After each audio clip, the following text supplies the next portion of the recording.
नमस्कार, मैं हूं मनोल राजपूत। आप देख रहे हैं सूर्य समाचार खास बुलेटिन 41 जिले 41 खबर में आपको अपने जिले से जुड़ी तमाम छोटी और बड़ी खबरें देखने को मिलेंगी, जिनका सीधा सरोकार आपसे और आपकी सरकार से है। जिलेवार खबरों की तरफ बढ़े उससे पहले एक नजर डालते हैं आज की बड़ी हेडलाइंस पर। दिल्ली धमाके के बाद राजस्थान के सभी जिलों में अलर्ट जारी। सीएम श्री शर्मा ने दिए कड़ी सुरक्षा के निर्देश। लुणकरणसर विधानसभा में बिजली समस्याओं का हुआ हाथों हाथ समाधान। जिला निर्वाचन अधिकारी ने ली SIR 2026 की समीक्षा बैठक। चलिए अब खबरों पर बात करते हैं विस्तार से। विराटनगर विधानसभा क्षेत्र में विकास कार्यों को आगे बढ़ाते हुए विधायक श्री कुलदीप धनखड़ ने कई सड़क परियोजनाओं का शिलान्यास किया। इस मौके पर स्थानीय जनप्रतिनिधि और बड़ी संख्या में ग्रामीण मौजूद रहे। कार्यक्रम की शुरुआत सुबह 10 बजे हुई। विधायक श्री धनखड़ ने सबसे पहले NH 48 से मीनों की ढाणी पठान बाबा का मंदिर होते हुए बस स्टैंड तक जाने वाली 2 किलोमीटर लंबे बाबरू अटल पथ की आधारशिला रखे। इसके बाद उन्होंने पंचायत भवन जवानपुरा से राजीव गांधी पाठशाला होते हुए देवदो की ढाणी तक 2 किलोमीटर लंबी सड़क का शिलान्यास किया। विधायक श्री धनखड़ ने कहा कि वे क्षेत्र के सर्वांगीण विकास और बेहतर कनेक्टिविटी के लिए लगातार काम कर रहे हैं। हमारे प्रदेश की सरकार के द्वारा, प्रदेश के लोकप्रिय मुख्यमंत्री महोदय भजनलाल शर्मा जी के द्वारा राजस्थान के सभी 200 विधानसभा क्षेत्रों में सड़कों के विकास के लिए साथ साथ अन्य बहुत सारे काम, पानी के लिए, कहीं आपके बिजली के लिए, कहीं अन्य अस्पतालों के लिए बहुत सारे कामों की स्वीकृति हमारे प्रदेश सरकार के दोनों बजटों में करने की घोषणा की थी, जिसमें आज हमने यहाँ प्रातः 10 बजे से लेकर भाबरू से लेकर फिर उसके बाद लगातार जवानपुरा, बागावास, सोरासी और सूरपुरा, जोगीपुरा होते हुए अभी हम यहाँ बेड क्षेत्र में, और अभी ये हमारा आखिरी कार्यक्रम आज का यहाँ नवीनीकरण का सड़क का यहाँ हमने, जिसका अभी आपके सामने शिलान्यास हमने किया है। खाद्य एवं नागरिक आपूर्ति मंत्री श्री सुमित गोदारा की पहल पर सोमवार को लुणकरणसर विधानसभा क्षेत्र के चारों सहायक अभियंता कार्यालयों में बिजली से जुड़ी समस्याओं के समाधान के लिए शिविर लगाए गए। सुबह 10 बजे से शाम 5 बजे तक चले इन शिविरों में ग्रामीणों ने बड़ी संख्या में भाग लिया और कई शिकायतों का मौके पर ही निस्तारण किया गया। जोनल चीफ इंजीनियर के कंसवा ने बताया कि मंत्री श्री गोदारा के निर्देशानुसार मंगलवार से क्षेत्र की सभी ढाणियों में बिजली कनेक्शन सर्वे शुरू किया जाएगा ताकि हर ढाणी तक बिजली पहुंच सके। भारत पाकिस्तान सीमा से करीब 40 किलोमीटर दूर गांधो भाकासर हाईवे पर बनी आपातकालीन हवाई पट्टी पर आज फिर भारतीय वायुसेना के फाइटर जेट्स की गर्जना गूंजी।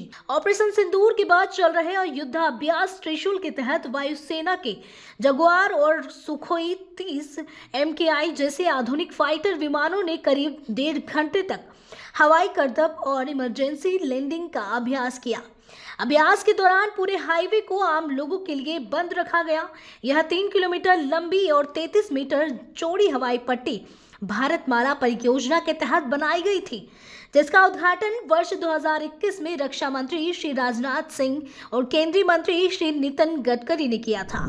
भरतपुर में आयोजित नगर निकायों के साथ संभाग स्तरीय संवाद कार्यशाला में राज्य वित्त आयोग के अध्यक्ष डॉक्टर अरुण चतुर्वेदी ने कहा कि अब समय है कि स्थानीय निकाय आर्थिक रूप से आत्मनिर्भर और स्ववित्त पोषित बने। उन्होंने कहा कि आमजन से जुड़ी सेवाओं को पारदर्शी और पूरी तरह ऑनलाइन करने की दिशा में ठोस रोड मैप तैयार किया जाना चाहिए। डॉक्टर चतुर्वेदी ने कहा कि अगर स्थानीय निकाय आर्थिक रूप से मजबूत होंगे तो शहरी विकास की परिकल्पना तेजी से साकार होगी। इससे लोगों को सड़कों, नालियों, रोशनी, पार्कों और सफाई जैसी मूलभूत सुविधाओं में सुधार मिलेगा। इसमें हम कह सकते हैं कि अलग अलग जो निकल के आए कि लोगों ने कहा कि भविष्य की कार्य योजना बनाने के लिए सब संस्थाओं को आय बढ़ाने में अपना एक साधन निकल कर के आए।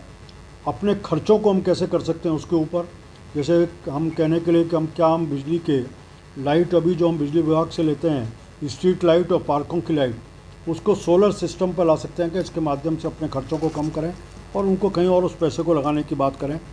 जितनी भी हमारी अपनी संपत्तियां हैं, उन संपत्तियों का जो विकास जो हो रहा है, उनके सोशल ऑडिट के सिस्टम को एक खड़ा किया जाए तो अलग अलग समय जो होती है उनका पूरी तरह से निकल कर नहीं आता। ऐसे सुझाव निकल करके आए कि सोशल ऑडिट का कोई सिस्टम निकल करके आना चाहिए। वंदे मातरम के 150 वर्ष पूर्ण होने के अवसर पर आबकारी विभाग के सभागार में सोमवार को एक विशेष कार्यक्रम आयोजित किया गया। इस दौरान देशभक्ति, स्वदेशी और राष्ट्रीय एकता की भावना को मजबूत करने का संकल्प लिया गया। आबकारी आयुक्त श्री शिव प्रसाद नकाते ने अपने संदेश में कहा कि वंदे मातरम देश की आत्मा है। स्वतंत्रता संग्राम में इस राष्ट्रगीत ने देशवासियों में जोश और एकता का संचार किया था।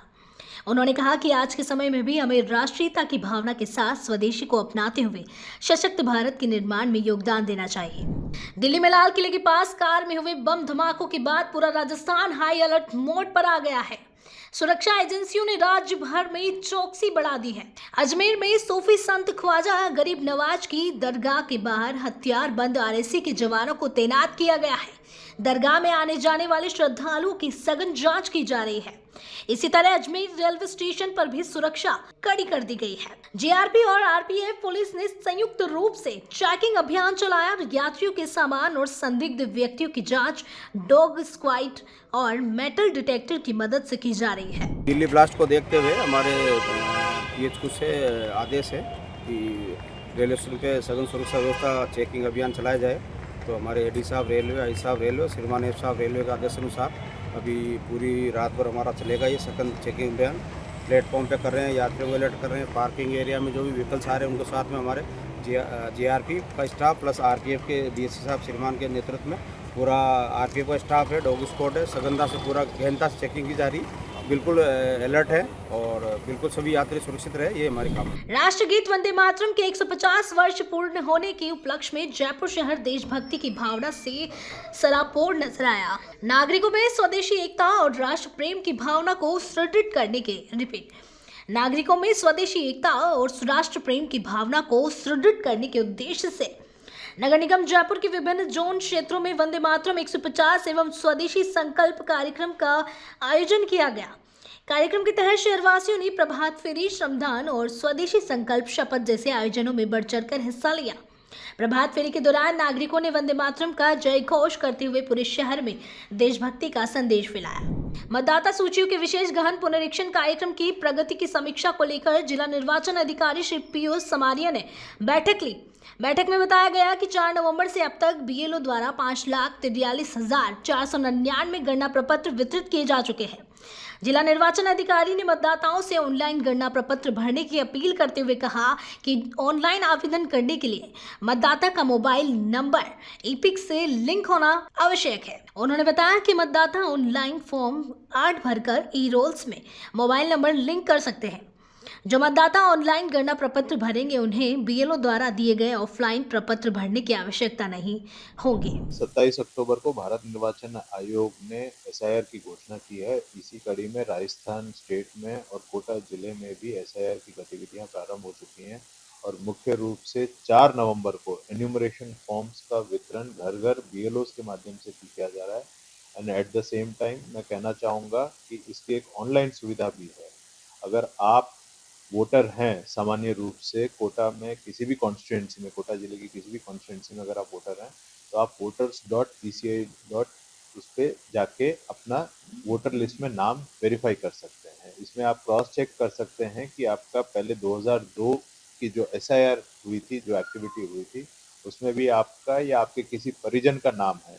तो उस हिसाब से आप कोरिलेट कर सकते हैं और इंश्योर कर सकते हैं कि आपका एन्यूमरेशन फॉर्म आप स्वयं भी ऑनलाइन फिल कर सकते हैं।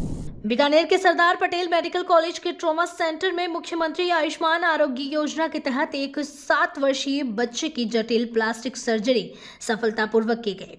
यह सर्जरी न केवल बच्चे के जीवन को बचाने वाली सिद्ध हुई बल्कि मध्यम वर्गीय परिवारों के लिए आर्थिक राहत का उदाहरण भी बनी। Plastic surgeon doctor Ajay Pal Chaudhary ने बताया कि 1 माह पूर्व बच्चा पैर की एड़ी में गंभीर घाव के साथ अस्पताल पहुंचा था।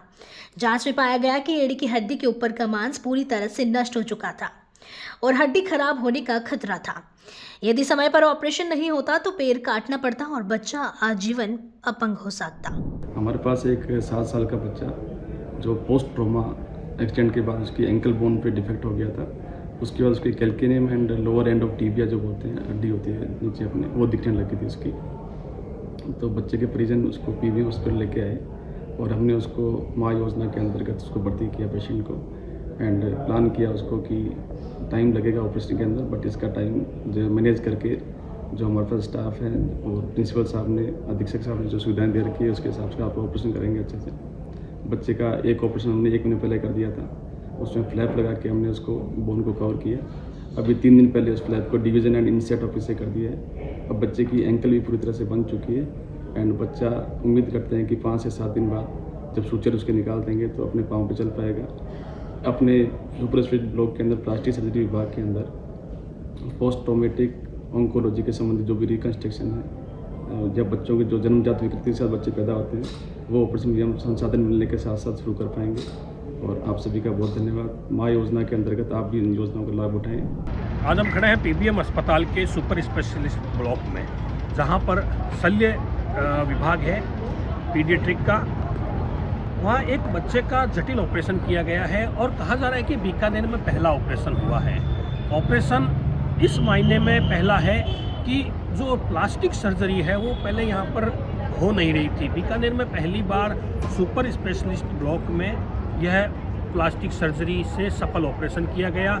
और सबसे बड़ी बात यह थी कि ये जो माँ योजना है, मुख्यमंत्री आयुष्मान आरोग्य योजना, इसके अंतर्गत ये किया गया था। और इस योजना में जो ऑपरेशन किया गया उससे बच्चे की न केवल चलने फिरने की क्षमता से वह अपंग होने से बच गया, अन्यथा उसका पैर भी काटना पड़ सकता था। आज बच्चा स्वस्थ है। करीब 2.5 महीने ऑपरेशन में उसे लगे। इस दौरान 2 ऑपरेशन हुए।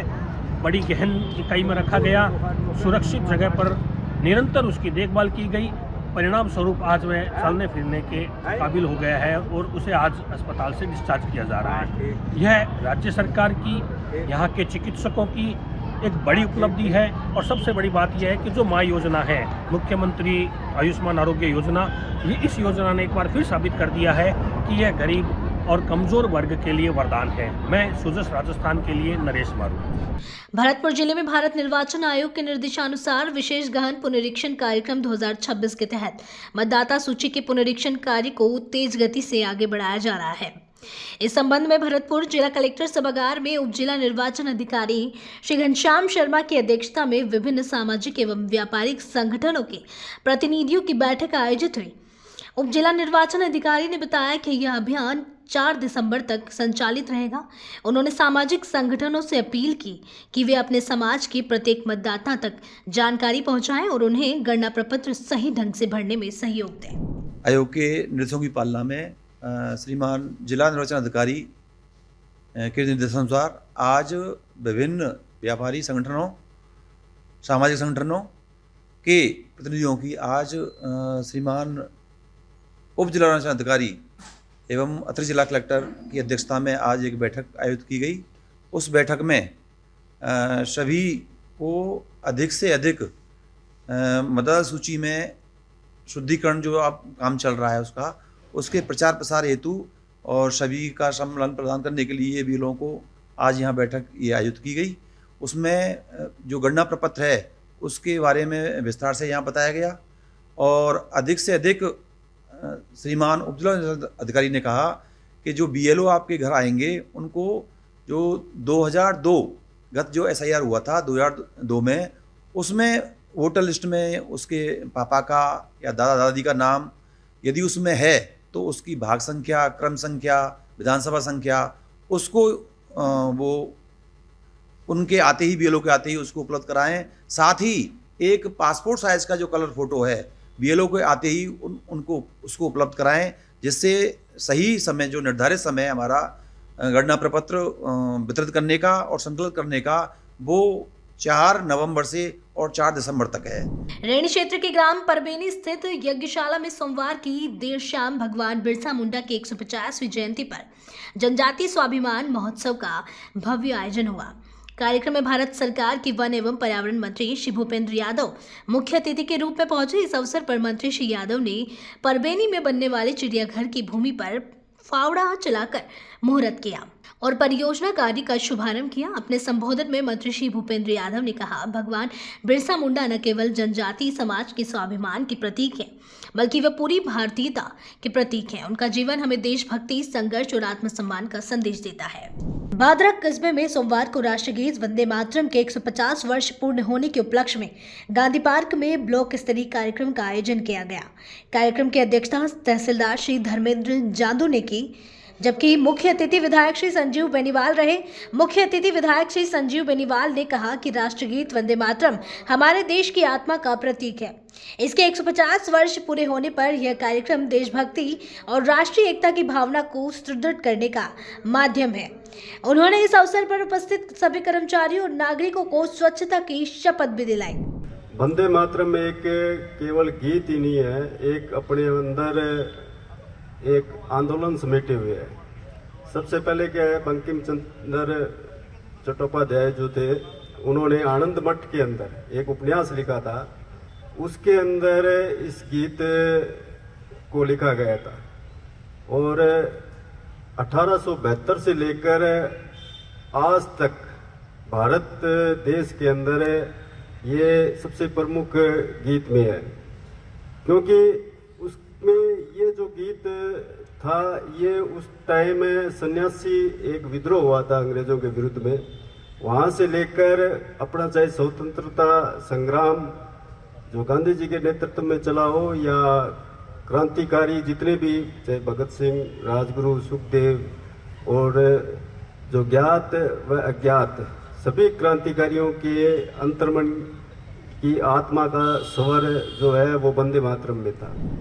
मुख्यमंत्री श्री भजनलाल शर्मा के निर्देशानुसार प्रदेश में अवैध मादक पदार्थों की तस्करी पर रोक लगाने के लिए पुलिस प्रशासन सख्त कार्रवाई कर रहा है। इसी क्रम में लूणी क्षेत्र की विवेक विहार पुलिस ने एरिया डोमिनेशन अभियान के तहत बड़ी सफलता हासिल की है। थाना अधिकारी श्री दिलीप खदाव ने बताया कि वरिष्ठ अधिकारियों के निर्देशन में गठित विशेष टीम ने विवेक विहार सेक्टर बी क्षेत्र में कार्रवाई करते हुए मोटरसाइकिल से अवैध डोडा पोस्ट की तस्करी कर रहे एक व्यक्ति विष्णा नाम को दबोचा। पुलिस ने उसके कब्जे से 31 किलो 723 ग्राम डोडा पोस्ट को प्रयुक्त मोटरसाइकिल जब्त की है। पोखरण में सोमवार को एक भारत आत्मनिर्भर भारत के संकल्प के साथ उपखंड स्तरीय यूनिटी मार्च का आयोजन किया गया। कार्यक्रम में प्रतिभागियों ने स्वदेशी उत्पादों को अपनाने और स्थानीय उद्योगों को बढ़ावा देने के सामूहिक संकल्प लिया था।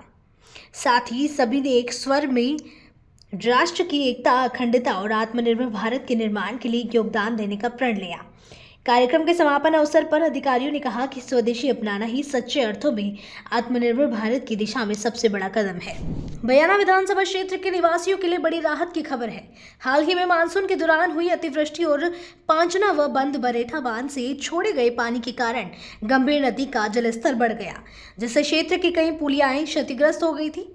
परिणाम स्वरूप कई महीनों तक यातायात बाधित रहा और हजारों लोगों को भारी परेशानी का सामना करना पड़ा। इस समस्या को गंभीरता से लेते हुए बयाना विधायक डॉक्टर रीतू बनावत ने राज्य सरकार से प्रभावित पुलियाओं को उठाकर पुनर्निर्माण करने की मांग की थी।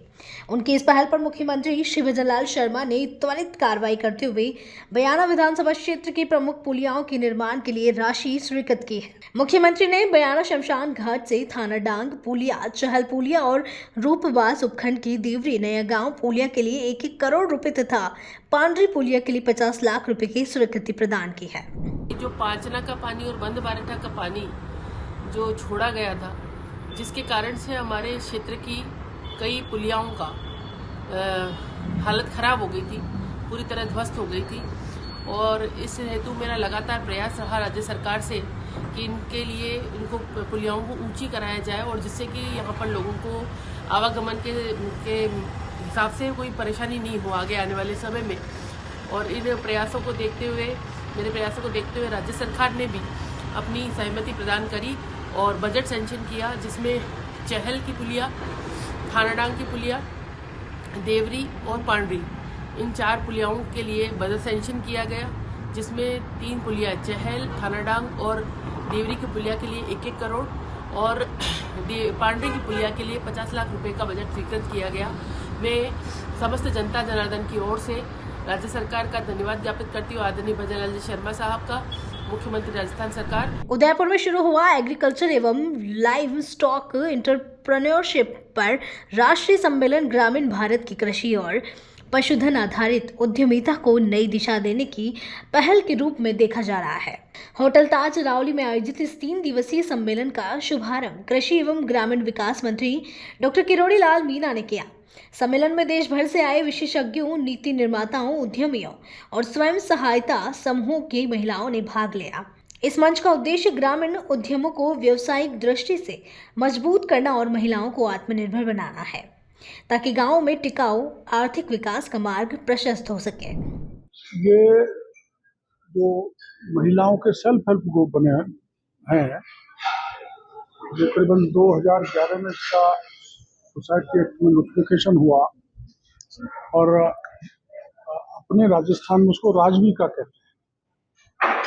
तो गांव में महिलाएं अपने आजीविका के साधनों के जरिए सशक्त हो सके, आर्थिक दृष्टि से मजबूत हो सके, आत्मनिर्भर हो सके, उस दृष्टि से पूरे देश के राजविका रूरल डेवलपमेंट विभाग के अंदर आता है। तो भारत सरकार के भी बड़े अधिकारी यहाँ पर हैं। भारत सरकार में उसको आजीविका कहते हैं, हमारे राजस्थान में राजविका कहते हैं। तो इस पर चिंतन है, इस बात का है, 3 दिन का सेमिनार इस बात की है कि जो देश की महिलाएं जो गांव में हैं, जिनके पास कुछ हुनर है, जिनके पास कुछ स्किल्स हैं और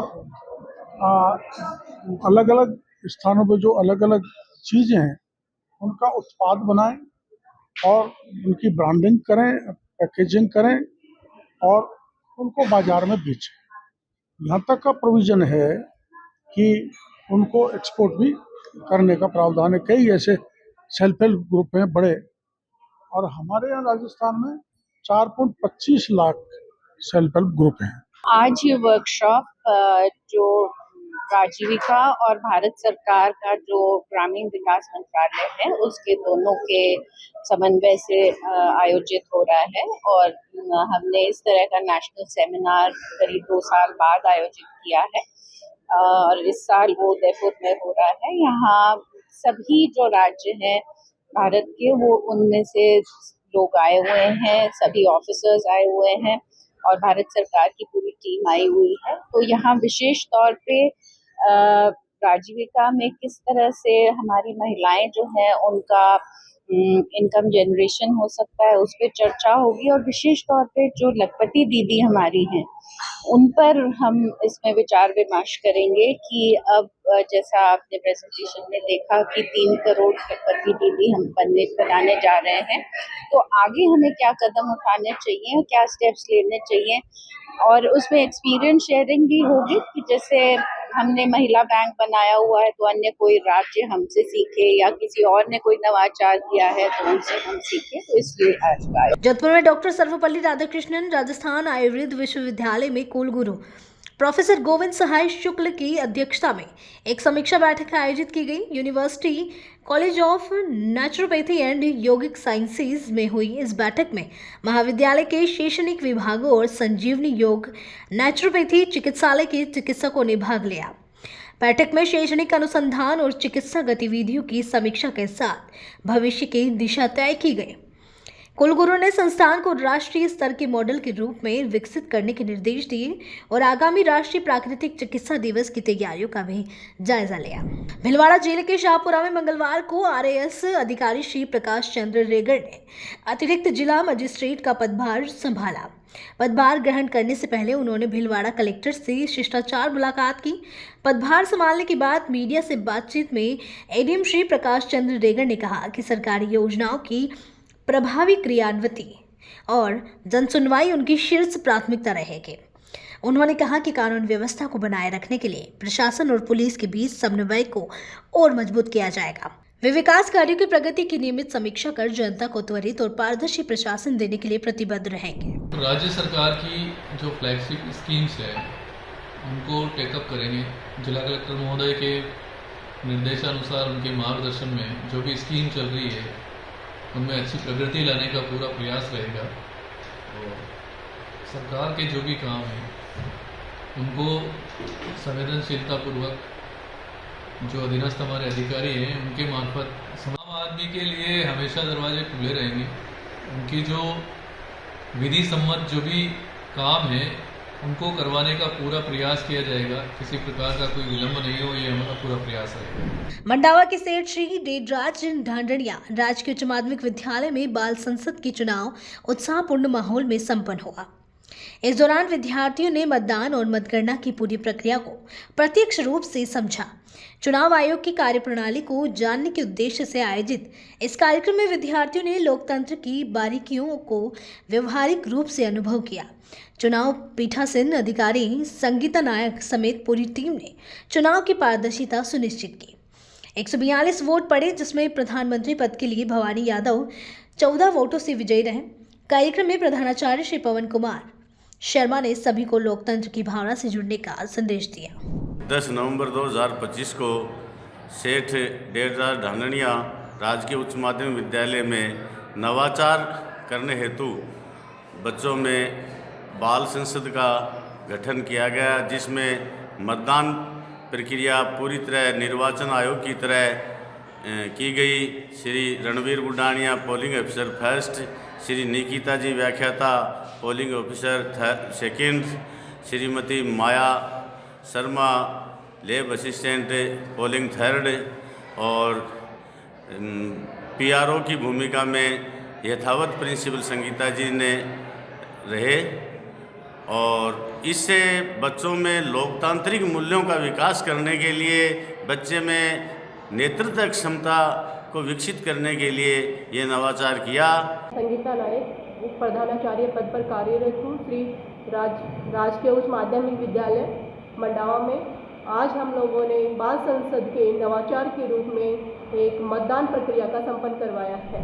41 जिले 41 खबर बुलेटिन में आज के लिए इतना ही। फिर मिलेंगे नई खबरों के साथ। तब तक के लिए देखते रहिए सुद्ध समाचार। हमारे चैनल को लाइक, सब्सक्राइब और शेयर करना ना भूलें। धन्यवाद।